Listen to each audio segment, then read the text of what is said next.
Good evening. This is Julie Gilo, and along with Carolyn Hartness tonight, I'd like to welcome you back for part 2 of fetal alcohol syndrome and related conditions. This training is offered to you via the Washington State Department of Social and Health Services and the Foster Parent Training Institute, and it's a program that's called Kids Come First. And Carolyn and I were here last week and we did part 1, and tonight we're back to do part 2. So hopefully you will be able to sit back and enjoy and call us with questions or comments or concerns, and we'll be able to answer those as we go through the evening tonight. My name is Julie Gilo, and I am the family advocate at the University of Washington Fetal Alcohol Syndrome Diagnostic and Prevention Network. It's quite a mouthful. We're based at the University of Washington in Seattle, and we're the core site here for 7 clinics that are set up throughout the state of Washington. I'm also a foster parent co-trainer for Region 3, which is Snohomish County and North, and my husband and I are currently parenting 7 children who have been diagnosed with fetal alcohol syndrome or related conditions. And this is my co-trainer tonight, Carolyn Hartness. Hi, I am Carolyn Hartness, and I was hosting last week and enjoyed that very much, and I'm here to support Julie tonight, who's going to handle most of the evening in discussing behavior and intervention. I do fetal alcohol syndrome education and training around the state, been most of the places around the United States, Canada, and even abroad. I feel this is a very important subject, and I'm especially happy to be talking to foster parents tonight. If you want to call in, if you have questions at any point or comments, please call us at 1-800-407-9487. Thank you, Julie. Well, we have a few housekeeping things that we need to take care of. Actually, if you could, I'm going to read off the various sites, the satellite sites that are going on right now throughout the state of Washington, and I'm going to read those off and assign you times that if you could call into that 1-800 number, the 800-407-9487, and give us your roster count, we'd really appreciate that. So, Aberdeen, Hoquiam, and Anacortes, if you could call at 6:15 with the number of participants at your site. Chehalis, Clarkston, and Cusick-Kalispell Tribe at 6:30. Forks, Goldendale, and Kelso at 6:45, please. Long Beach, Linwood and Edmonds, and Nespelem and Colville Tribe at 7 p.m. At 7:15, if Newport, Olympia, and Omak could call in. At 7:30, Pasco, Port Angeles, and Port Hadlock. At 7:45, Port Orchard, Bremerton, Puyallup, and Tacoma. And at 8 o'clock, Walla Walla, Welpanit Spokane Tribe, and Yakima. If you could call in, please, at those times and give us your roster count for attendance for the evening, that would be wonderful. And for those of you who are watching tonight via your computer at home on webcast, if you could email us and let us know that you are actually online with us, just so that we can give you credit for actually attending and completing the hours tonight.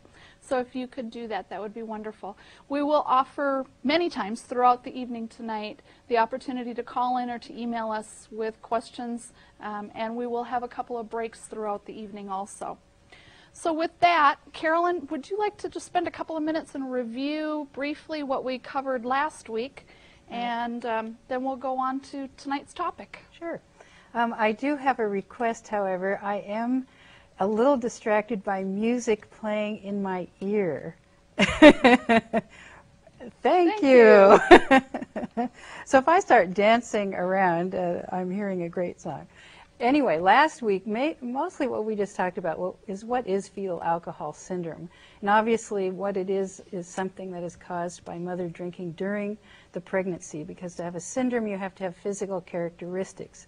Those characteristics are created by the alcohol that affects the fetus during the development, during pregnancy. What we're looking for in clinic when we do diagnosis is a particular set of facial features. People who have FAS look more like each other than they do their family, and even sometimes their race, and if they're young enough, even sometimes look more like the other sex, possibly. We're also looking for growth deficiency, and we're looking for central nervous system damage, and particularly we want to know, did mom drink? When we're looking at the facial features, we are looking at very short eye slits. We're looking for a lack of the philtrum, the little zipper under your nose, and a very thin upper lip. Growth deficiency is tiny, below the 3rd centile. And then the brain dysfunction is the most difficult thing to look at, because when you have something like microcephaly, which means small head, or you experience seizures, or we have an MRI that shows holes in your brains, that's a simple way to diagnose for brain damage. However, when we're looking at behavior and test scores, there's more of a discussion area, and that's something that Julie and I have talked about a lot. And as we're part of the clinic at the University of Washington, that tends to be a great deal of discussion. And I think that's what she will be touching on mostly this evening, is looking at behaviors and trying to assess what kind of brain damage we're looking at, and then how do you deal with this with the child in your home? What are the best interventions? So that was just a little bit of what we did last week. Great. Thank you, Carolyn. So what Carolyn was saying is very true. And tonight the primary focus of our discussion tonight will be on behaviors and interventions and strategies. And as we go through that, I will use actually pictures of my children and stories and examples of things that have happened in our household or at my children's schools, which I hope will trigger concerns and issues and questions that you may have in regards to the children that you have and that you've been taking care of. So if we can get started and have slide number 1, please. If you'll remember from last week, we talked a little bit about how the medical diagnosis of fetal alcohol syndrome actually was not recognized until 1973. And at that point, it was recognized in 2 areas of the world. There were 2 research projects going on at the same time. One was here in the Seattle area, one was in France, and both of them came at almost simultaneously up with a group of babies and toddlers who were very, very small for gestational age. And they all looked alike. And as these 2 groups did their research, they found that the only common denominator that they could actually find was that mom actually drank a substantial amount of alcohol during her pregnancies with these babies. So the medical diagnosis in the medical world has actually not been accepted or been talked about or looked at as a diagnosis until 1973. And in the general population, amongst parents and educators and other people, probably only in the last 10 to 15 years. But back thousands of years ago, we were talking about what happens when moms drink during pregnancy.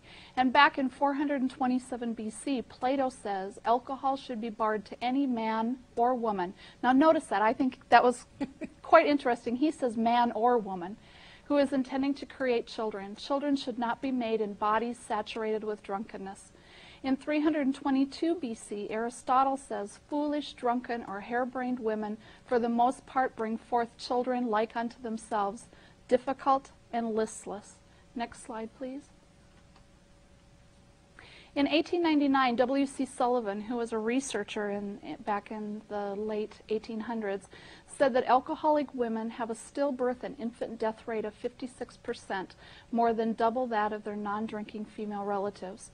So I just want you to see that even though we've only talked about it in the medical communities and in our communities here at home for less than 30 years, it actually has been talked about in a number of arenas for thousands of years. It's actually mentioned in the Bible, and we have philosophers and researchers who have been talking about it for a long, long time. Next slide, please. My slides tonight are actually going to be a mixture of a lot of things: cartoons, pictures of children, a few statistics, but most of them are to kind of just trigger my mind to be able to relate instances and situations and examples to you. So, and, Julie, I just think we should note that these cartoon slides belong to Linda Yes. Lefevre, who is Danny Lefevre's mother. She's an educator in the field of fetal alcohol syndrome, and she's given us permission to use these tonight, and they're delightful. Thank you. So this slide actually, I want you to just, think about our kids. And, my children are like night and day. And by that I don't mean, well, I do mean actually that they are all different. I have 7 children diagnosed in my home right now. None of them have the same behaviors at any given time. None of them respond to specific stimuli, sometimes the same from day to day. But my children can flop from being very happy, very outgoing, very friendly, to almost, not always sad, but what I sometimes think of as shut down. And oftentimes where I see that happening is especially if they've had a very stimulating day. My children all seem to be very sensitive to sensory kinds of stimulation. If we are in a room with like fluorescent lights, my daughter Tessa can hear them buzz. And if you think about what's in our schoolrooms at school, they're almost all lit by fluorescent lighting. Some of my children are very auditorily sensitive, and so like sitting in the cafeteria for lunch, going to assemblies at school, those are very difficult situations. And when they get overwhelmed or they've been taking in too much stimulation, they actually shut down and they become almost non-responsive. Matter of fact, when Brandon comes home, I can usually tell what kind of a day he's had, because if it's been pretty stimulating, he will get off the bus, he'll go into his room, crawl underneath the comforter, cover himself up, and he lays in there and he rocks back and forth and just literally shutting out the world. And then when he's quieted his sensory self down, then he comes back out to the rest of the family. And I think it's important here to note, and we will be, I hope, thinking about this the entire evening, is that what we're talking about is, again, children who have the same diagnosis, fetal alcohol syndrome, but who express it in a very different way. Alcohol does not cause behavior. Alcohol causes brain damage. The brain damage is then filtered and presented through environmental issues, nutritional issues, prenatal and postnatal issues, and also just the basic personality of the children. So finding out that somebody has fetal alcohol syndrome is very useful as far as the diagnosis, because it will tell you exactly how they express the central nervous system damage. Great. Yes, that's so true. Next slide, please. My kids also have great mood swings. Oh, can we back up one? I need to see one that looks like a little teddy bear and a cactus. There we go. Great. In addition to being like night and day, my kids are also very sensitive as far as their moods. And this particular slide always reminds me of my daughter Tessa. Tessa will be 9 years old now in less than a month, and has lived with us and been with us since she was 11 months old. And Tessa, every morning, my husband leaves at 5 a.m. in the morning to go to work, and I can set my clock by Tessa. And by 5:15, I could open one eye, and generally she'll be standing there by my bed and saying, "Mom, can I come lay with you?" And she'll crawl into bed and she'll cuddle and she'll snuggle just like that warm little teddy bear there, and be very soft, very cuddly, very, just smell good and all of that. And then an hour and a half after that, our alarm will go off, and, sometimes she could rage for the rest of the day in the morning if we don't get the seams of her socks lined up right. And so those are very, very, difficult things, and it's hard for other people to understand in our situation when my children can be, that warm little cuddly teddy bear 1 minute and then quickly change over into that prickly pear cactus. When Linda was developing these little cartoon images, she was thinking about her son Danny's behavior. And what she realized was that many times these, what seemed to be mood swings in him, were really his reactions to his environment. Like everything would be fine, he would be happy, affectionate, and suddenly not. Suddenly either shut down or irritable. And she would find that perhaps something in the room changed. There was an elevated noise, even outside possibly, not just in the room, but there was an elevation in the noise level. Or he had put something on and the texture of it didn't feel good, like she said about turning the socks so that seams are on the outside rather than the inside. Sometimes the parents are turning the clothing the other way, clipping tags out of the back.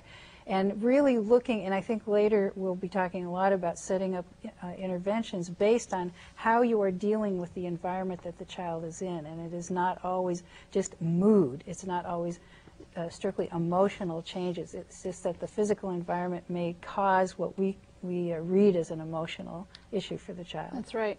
So what appears to us as, you know, a mood swing Right. is actually, if we looked at it, we could figure it out via the environment. Right. But that's harder for us to do sometimes.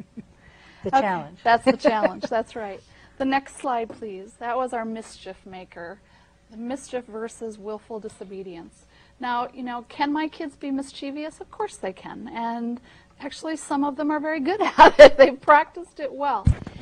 But what I hear oftentimes that I get phone calls from sometimes Special Olympic coaches, sometimes special education teachers, or whatever at school, saying that one of my kids has been willfully disobedient that day. And that's where I have a tendency to disagree with them, because to me, to be willful and to be willfully disobedient means that you need to understand what your behavior is, you know, going to cause. So what's going to happen? What's the consequence going to be because of something that you are doing or saying or those kinds of things? And my children really do not have that ability.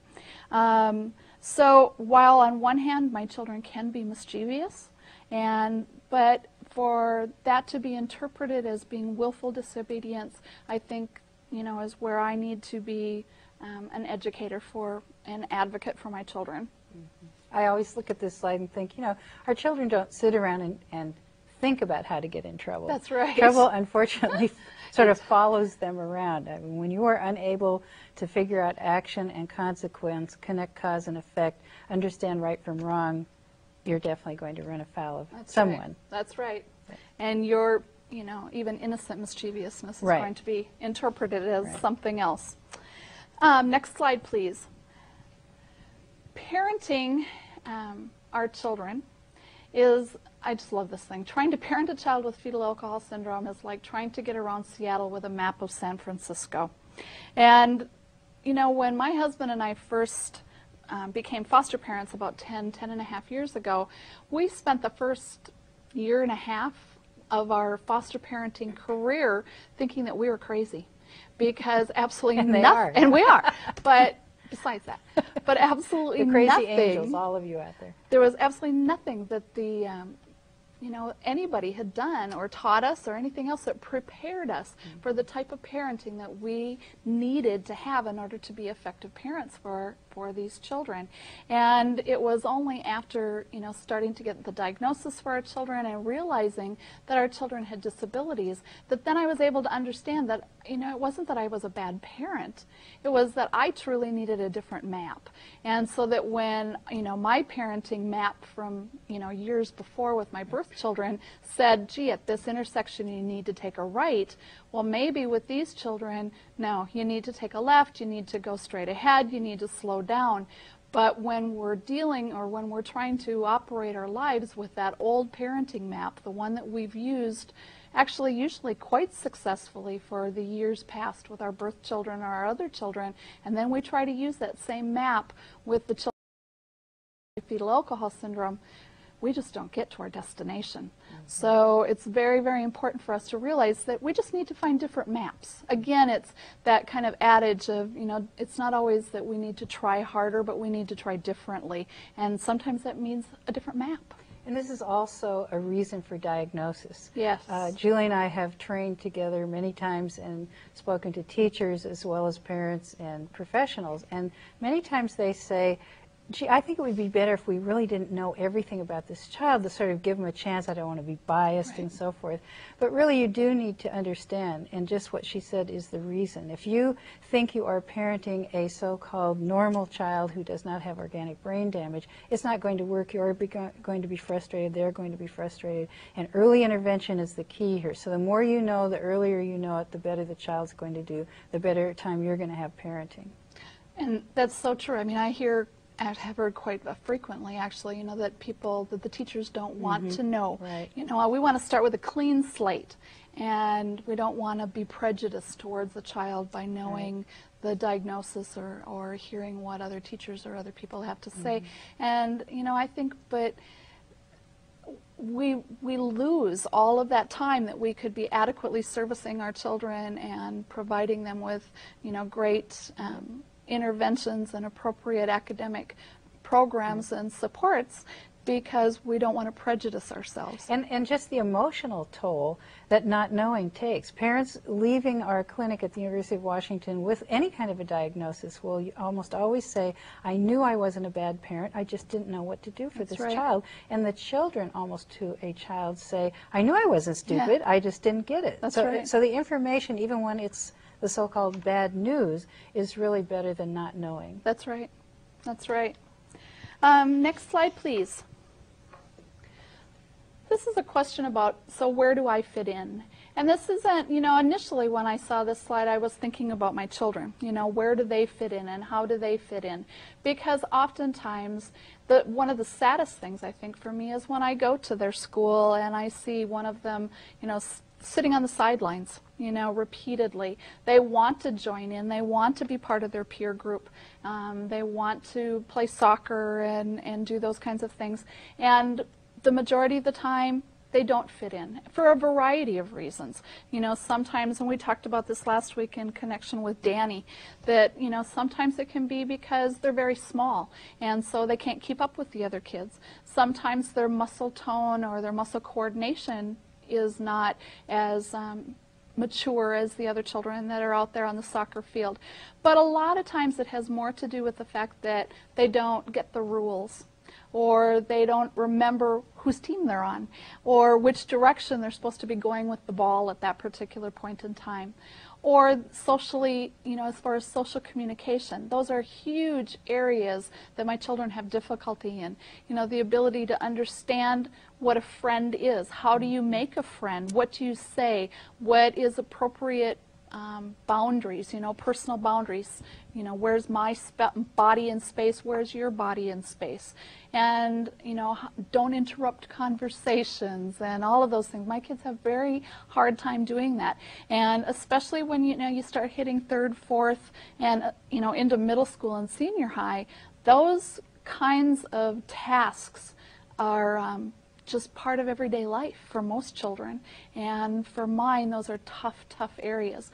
But the other part about that slide, after I, you know, really stopped to think about, you know, how it affected my children or what it meant with the children, I stopped to think about what that slide meant as far as my husband and I goes too, and to wonder about where do we fit in.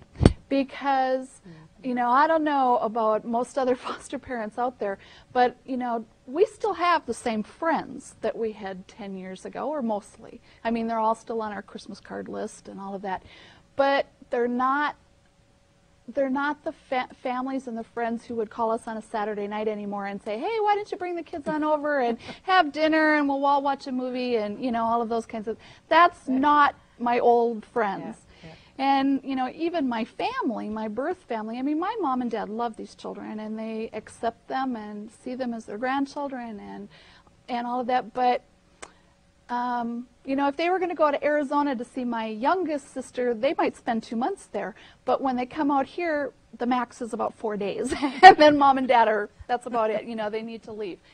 But so it's an issue of, you know, where do we fit in too? And I think I really can say with, you know, a lot of sincerity that most families who are fostering children with fetal alcohol syndrome, your closest friends are going to be other parents who are also fostering children with fetal alcohol syndrome, because you kind of need to be able to walk in each other's shoes. And you need to think about when you're older. That's right. And Julie's worked it out with her older children, that her children are going to be parented by her older children. Because, again, this is a birth to death syndrome. That's right. This is not something that even with the best intervention and the earliest intervention will just disappear. This is something that takes planning from birth to death. That's right. The life of your child as well as your own life. I mean, it's, we hear this phrase all the time, but, that it takes a village to raise a child. But truly, with children with fetal alcohol syndrome, it does. Yeah. And we need to have within our community enough people to spell us when we're tired or to help us out, to be there when our kids need us. And, Dr. Clarence says that it takes about 4 strong, functional adults to raise one child with fetal alcohol syndrome, and that's that's really true. And I mean, it can be their basketball coach, it can be mom and dad, it can be an auntie or a grandma, but you do need to have at least 4 adults on your team, I think, to keep yourself safe and sound. And also, as foster parents, you need to be thinking about respite. Yes. And respite should come to your home. The children are, if you haven't picked this up already, I hope you definitely will by the end of our broadcast tonight, they really need structure. They need things to stay simple and familiar. When you move children out of the home to get a break, most of the parents tell me that they spend the next week trying to recreate the balance that they had in the child's life before they left. So bringing someone to the home that the children are familiar with, leaving them in the environment that they understand, making sure that the respite care understands the scheduling, that just because it's Friday night, we don't get to stay up till 10. It's 8 o'clock every night, or whatever the bedtime is. Meals are the same time. It doesn't matter what the setting is or the day is, that everything has to stay on a schedule. And you'll have a lot of happier time out there enjoying yourself, I think, if you get someone to come into your home rather than you go out. Yeah. I mean, we actually have been able to work around that piece by having all of our adult daughters licensed to be in-home daycare providers and our respite providers, and they also have their provider numbers with for personal care, Medicaid, or Medicaid personal care, and it's made it much easier. We tried the out-of-home daycare routine, and it just didn't work. No. The kids were just out of control, basically. So now they have their own beds, they have their own crib, and it works really well. The next slide talks about our expectations. And, the greatest gift that you can give to your child is to raise your parenting skills. Now, if you're a teacher out there watching, or if you're a caseworker out there watching, you just need to change the wording around here a little bit. But the greatest gift that you can give to your child is to raise your skills, period, whether it's your parenting or your education or your, social working skills. And I think here's a good time to plug child development. Everyone out there who is touching our children, whether it is the teacher, the foster parent, whomever, you need to really understand child development. If you do not know what a 3-year-old is supposed to be doing, you will not understand if you have a child who's tracking or not. So this is a very important issue that everyone really understand, because I think especially when we love our children, they're so cute, and they're little particularly, and they're doing things that if someone had a little more objectivity, they would see that this child is not developmentally on track. We are very forgiving. We're talking about, oh, he's just like his dad or That's auntie right. so-and-so or whatever, and that's why we have the diagnostic period in clinic between 5 and 10 lined up is really probably the best time. The child's brain is bigger, there's more behavior to look at, and also we have someone at school or in other settings who are also looking at the child and can report what they're seeing. A teacher who's had 20 years of kindergarten teaching is going to hopefully pick up on a child who's not quite developmentally the same as the other children in the class. Right. And that's a valuable piece. So get out there and take those child development classes. That's right. The next slide actually, though, talks about adjusting our expectations, and that the greatest gift that you can give to yourself is to adjust your expectations. You can't even, I don't think, begin to imagine the change in our household when we got the first diagnoses on a couple of our foster children. And it was this huge paradigm shift in the way that we parented. It was being able to look at these children that not as if they wouldn't do something, but that they couldn't do it. And that's a great difference, and that really truly explains what working with a child with a disability is all about. It's not that they won't do something, it's that they can't do something. And when my husband Lynn and I were able to realize that that's what we were working with these children, we were able to relax. Not only did we adjust our expectations of the children, but we were able to adjust our expectations of ourselves. And so we were able to, relax a little bit and have fun, sometimes pick our battles, because you can't, fight it all every single day. And so by being able to adjust our expectations, it really eased the tension in our household, a lot. I think many of our children have areas where their brain is more damaged than others. Yes. So you could meet them in a setting where they're really quite normal or above average in a particular area, assuming then that everything else in their life is going to be at that level. Then you meet them in the area where they're having the problems and think they're not trying. That's right. And many times our children get labeled as not being cooperative or, having problems socially, when actually what they're dealing with is the central nervous system damage. I mean, I look at Tessa, who, just this year now in 3rd grade is finally, getting services for her written language disability and her math disability. And yet I remember all the last, like 2 years where I'd go to teachers' conferences and I would hear, well, if Tessa would just stop talking. Or, if Tessa would just sit still, I know she could We're get all this. thinking, yes, if she would just if she would just sit still.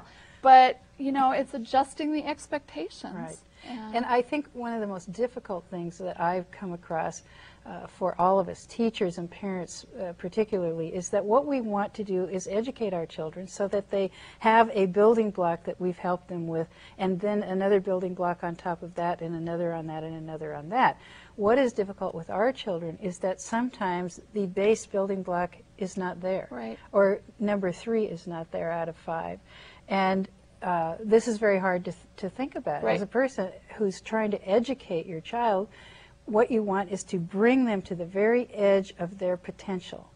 But you don't want to push them too hard so that they fail. You also don't want to hold them back, assuming that if they can't do math, then they're probably not going to be able to do reading or anything else. Right. And this is how many of our kids get labeled. And I think their time in school, their time even at home is wasted a lot of times because they're not understood, that they have uneven learning, uneven skills. I think one of the things maybe we mentioned last time is that the researchers in fetal alcohol syndrome are speaking to researchers in Alzheimer's, because there is a lot of this sort of faulty thinking that we find. Yeah.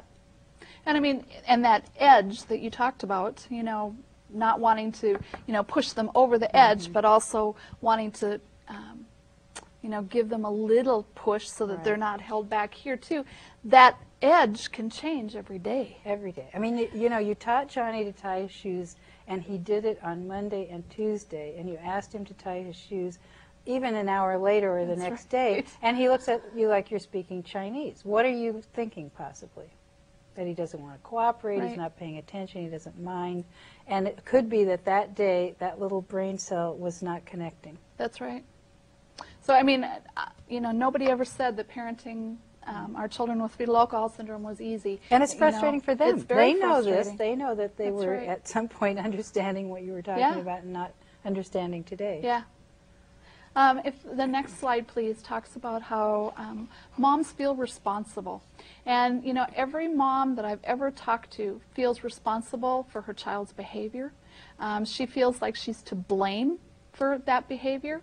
And she says that most professionals have ignored her input. And, matter of fact, I think just about every parent that has come into our clinic says that the professionals have ignored them. Yeah. Not validated them, validated blamed them.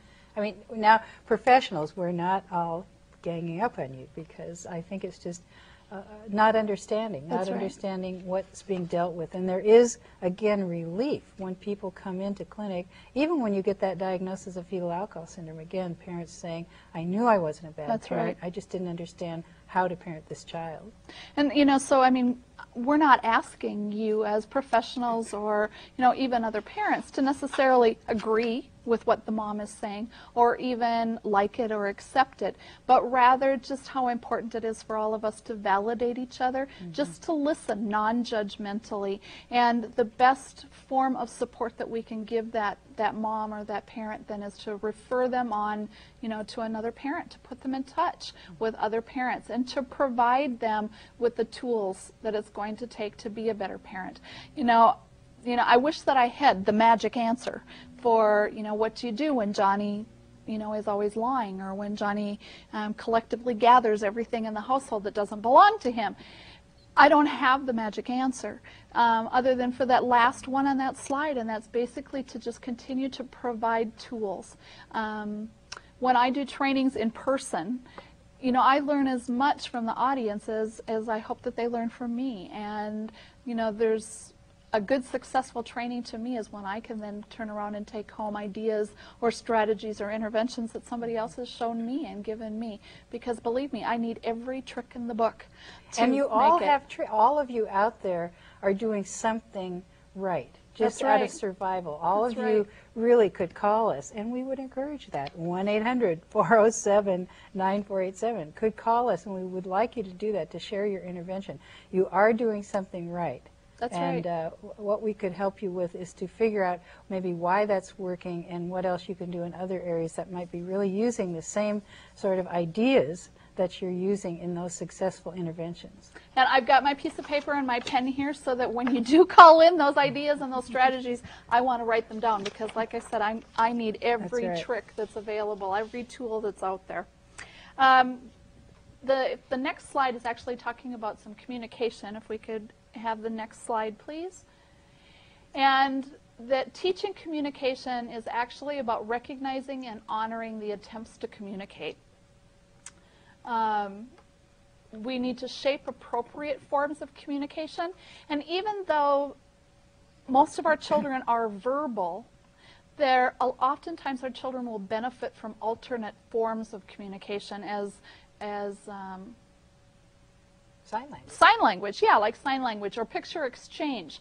And, their primary form of communication will still be verbal.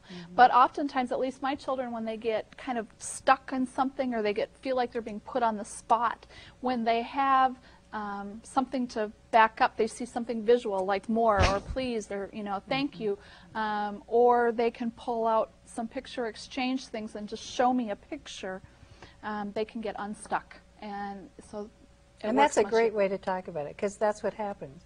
The brain gets stuck. It does. And some of the kids who have done art therapy actually will draw a wall in their head. And when you talk to them about what's going on in their thought processes, they'll say that, I feel like I've come to a wall and I can't get around it. And what we need to do is teach them how to get around it. That's So right. it's again what she said, don't try harder, try differently. Try different. That's right. If we could go back to that slide again. It talks about teaching social skills in relevant situations.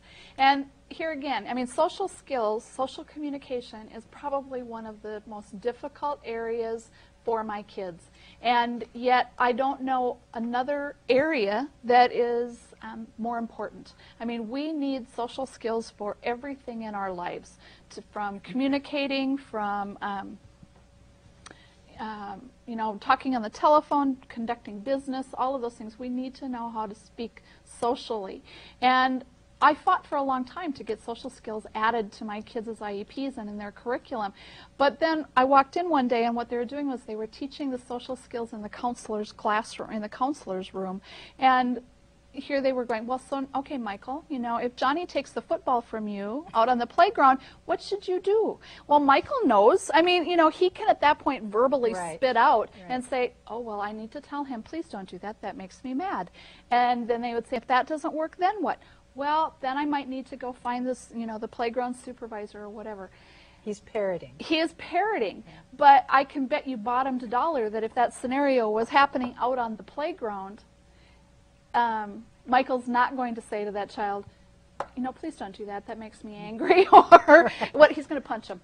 We have a call from Clarkston. Hello there. I'm not hearing. Oh, okay. Here we go.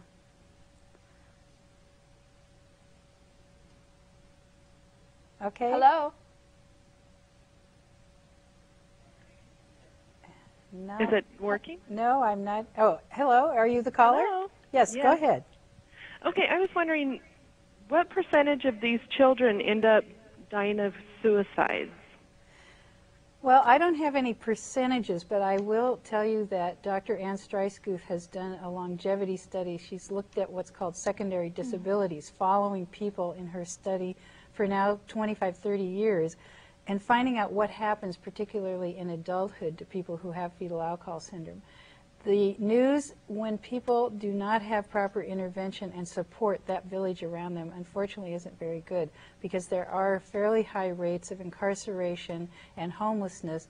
And from my just observation in clinic over the last 10 years, the difference between our young kids and our teenagers, and we don't see that many adults in clinic, but it's also cases I've heard in adulthood, that they are much more depressed. Yes. And depression, of course, can lead to suicidal ideation or even attempts. And most of the teenagers we've had in clinic are clinically depressed. What I think happens is that they have had hormones suddenly added to their life, which I feel has affected all of us for all of our lives. They've also been told for 10, 11, 12, 13 years that they're bad, they're stupid, they're slow, they don't fit in, whatever. And on some maybe even cellular level, because I'm not sure they're really imagining or understanding this, but they're really starting to experience that they are not like their peers. Right. And when, like Danny played with 5-year-olds, and he was 8, no one paid that much attention. It wasn't that big of a deal. But when he became 14 and was found out there in the sandbox every day, pouring sand and running cars around and having a great time, it wasn't very acceptable. That's And right. he actually, if I told that story last week, I can't remember, but he actually got banned from the play area by the parents of the young children, having never done anything wrong.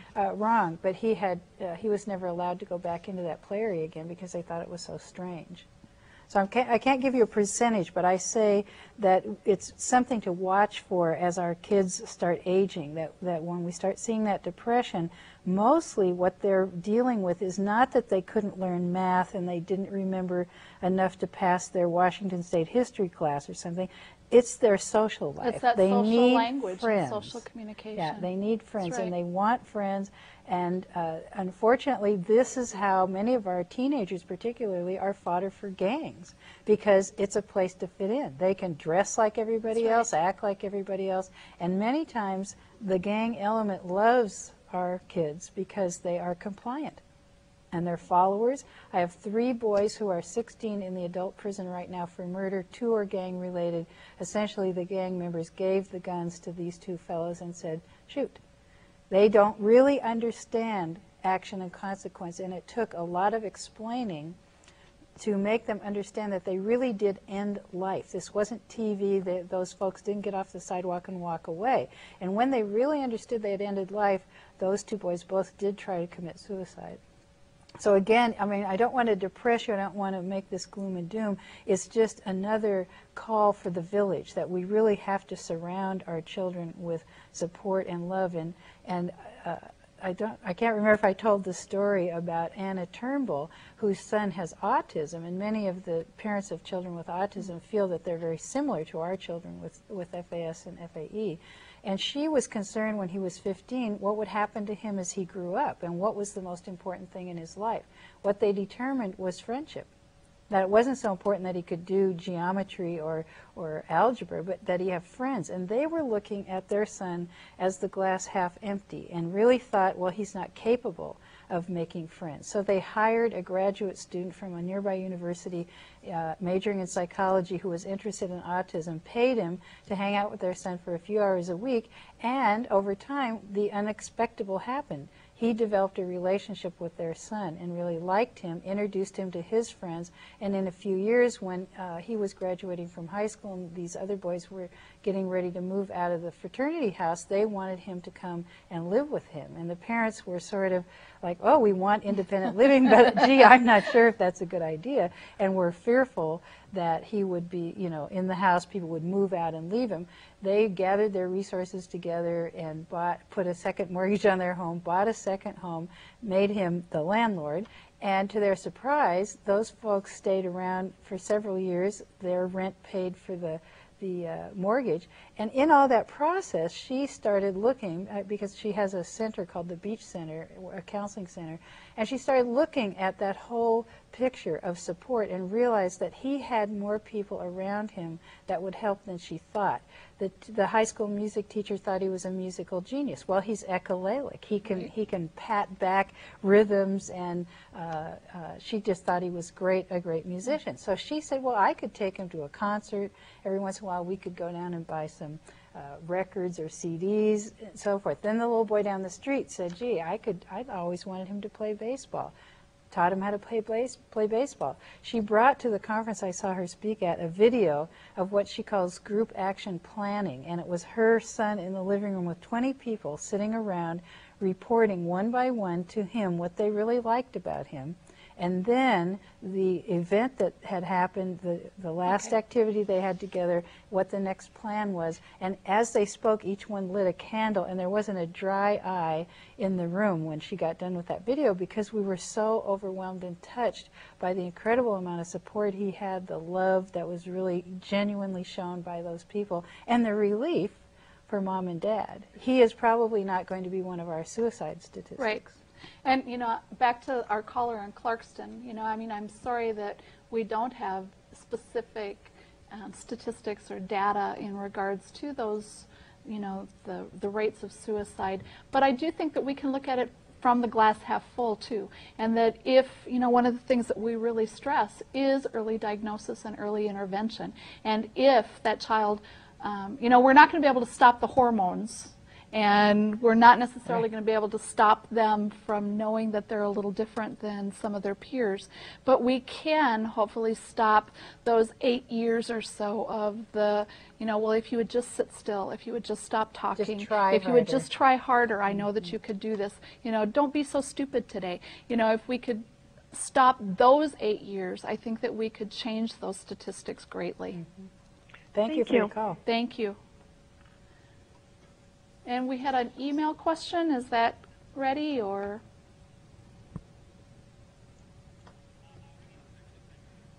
Okay. Can we go back to the next slide then quickly? Could we do that? Okay, we're going to go to the email. Okay, the question. I missed the beginning of the program, so the question may have been answered. Is it normal for these kids to hoard food, clothes, and other articles? My daughter does this, and she is 4 years old. Again, to just stress what Dr. Clarence says, which is that the alcohol exposure or the alcohol damage does not cause the behaviors in these children. So just having fetal alcohol syndrome or being exposed to alcohol would not be the trigger necessarily that would cause these children to hoard food or hoard clothes or other articles. What it does do, what the alcohol does do, is it changes the structure of the brain. And then, if on top of having a differently structured brain, one that's taking in information differently than others or processing the information differently than others, you put on top of that oftentimes unrealistic expectations or frequent moves or realizing that sometimes they have difficulties with boundaries and attachments. That may be then where you would see the behaviors such as hoarding or worrying about where things may come from the next day. Maybe because at some point in time before they came to your home, they were worried about where their next meal would come from or whether there would be clothes. And so with our children who have memory deficits or who have difficulty with their brain structure and processing information, they may not be able to generalize then from one situation to another, that now they don't need to worry about that. So that it's not that the alcohol exposure causes those behaviors specifically, but rather you're starting with a brain that's different. And if we remember last week, we saw the funnel slide where We're looking at alcohol as absolutely part of the mix, that mom says, yes, she drank a great deal every week, every day. We see it in the facial features, the growth deficiency, all that. We have the diagnosis of FAS. We also find out that mom took cocaine, which is another teratogen, something that can damage the fetus physically. We find out that dad had a learning disability, so we have a genetic factor in there.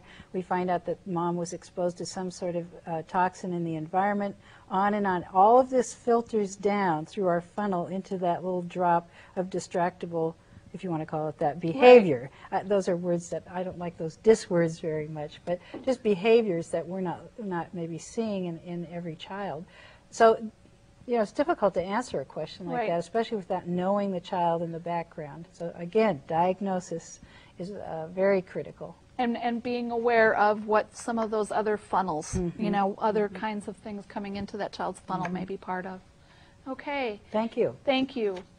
If we could go back to our communication slide and talking about maladaptive and problem behaviors that, you know, oftentimes we term lying or stealing or those kinds of things as maladaptive behaviors. And in our, I mean, I'm not saying that my children don't lie, because they can lie. And they can make things up, but more often than not, they're not lying necessarily to keep themselves out of trouble. Usually what's happening is that they're lying because they truly don't remember. They may not remember what the question was that I asked. They may not remember the situation. Or as in the case of Michael, who has just such a concrete thinking pattern, it's more just rigid thinking. And if I don't have the information, if I don't know the specific words to use to ask him the question directly, he will not, you know, he could answer me in a way that I could interpret as lying. Whereas in essence, it's probably just that I'm using the words wrong, you know, and so I really need to have great communication between myself and the teachers. It's important. I remember one little boy saying to his mother when she kept accusing him of lying, and you know, she said, "Why do you keep telling me you cleaned your room when you didn't," or whatever? And he said, "Well, you don't get as mad at me, Mom, when I tell you something other than I don't know. When I say I don't know, you get madder at me." That's right. And we have a follow-up. The email person has yet another question or a follow-up. There we go. Okay, she has been with us since she was 1 month of age, and we adopted her. You know, we've had children with us too since almost from birth, and it's amazing to me. We are seeing now in research that even situations and incidences that are happening prior to the birth, that these babies have the ability to imprint. If you were to sit down, I mean, if that mom sat down every single night at 10:30 and watched MASH, for example, on TV, and then that baby was born, and at 10:30 every night, MASH came on, or you turned the channel and you watched Seinfeld, you know, or whatever, the baby would have a tendency to actually relax, to feel more comfortable, just hearing the lead-in music to MASH. So our children do hear and are able to imprint things even before they're born. And we also know that babies, if their moms are in a constant state of fight and flight throughout the pregnancy, where the chemical levels are, you know, serotonin and norepinephrine and dopamine levels are constantly out of whack because mom is in a situation of domestic violence, or just worrying about where her next meal might come from, or what's going to happen to her baby or to herself, that having those chemical imbalances throughout the pregnancy can also change the structure of the baby's brain and how the baby reacts and responds. So even though the baby may have come to you early on in life and you adopted them, that's not to say that there may not be structural differences in the baby's brain or in that child's brain, which now are, that they are just processing information differently. Yeah, I mean, there are so many things that can cause brain damage, and alcohol could be in the mix of Right. the behavior of the child you're talking about. Like I said last week, Dr. Claren used to talk about the stew, and FAS, or alcohol, is the potatoes, and cocaine could be the onions, and not having enough nurturing or problems during pregnancy could be something else. I was thinking about a film I saw about a teenage boy with fetal alcohol syndrome, and the parents were saying, and they had had him, I believe, since birth, and they were saying that he did not bring home large objects anymore, like people's bicycles and things, but he continued to bring home pieces of string and so forth. And so, in a way, he was sort of doing what you're talking about with your daughter. He was sort of what seemed to be hoarding and just collecting things. So Right. it could be that this is something that has to do, if there was alcohol damage or exposure for your daughter, it could have to do with that too. It's just very hard to say, and again, these are the reasons why getting diagnoses is very important. Many times some of the kids we see in clinic, we suggest that they get a complete neuropsych eval or something other than a fetal alcohol syndrome examination. I was just going to say that, the importance then of a Excuse me. multidisciplinary team, approach can be very important when you're trying to tweak and to weed out what may be the etiologies to some of the behaviors that you see. And that's when having a team made up of a speech and language pathologist and an OT and a psychologist and a pediatrician and all of those things could be actually very beneficial, because it can be very frustrating and very difficult to try and figure out where some of these behaviors are coming from. All right, thank you very much. If we can go back to our maladaptive slides and our communication slides, talking quickly about the lying. Basically, just on this one, is, we can get into really big power struggles, and we can talk about, arguing or moralizing or, whatever, and we're not going to win these kinds of battles with our children. So, we just need to point out the facts to them. Don't let them live in the fantasy world, but then examine the context and really look at, do I just need to change a word around, or do I need to communicate with the teacher and find out what really did happen so that I'm better prepared to be asking the appropriate questions. Next slide, please.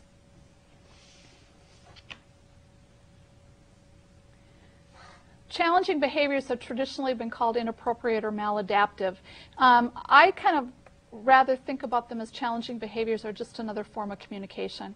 And I know that, if I had a child in my home who was tantruming on me and they were not getting their needs met, for whatever reason, their needs were not being met, and so they were tantruming, trying to get their attention from me, and all that is another form of communication at that point.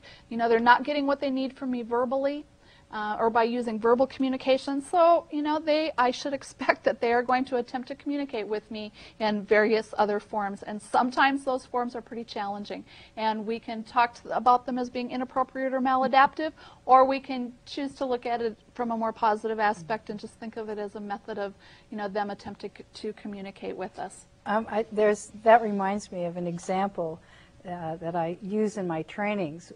I ask the audience to pretend that you are in my class, I'm the teacher, and I've given everybody the math assignment. It's a review. Everybody did fine yesterday, and here is Johnny at his desk. He has fetal alcohol syndrome, and he is tapping with his pen.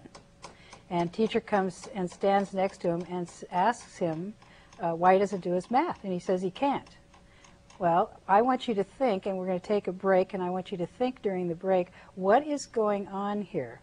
Let's think, not using your brain, because when I say, well, what's going on, the teachers say, oh, he's trying to drive me crazy.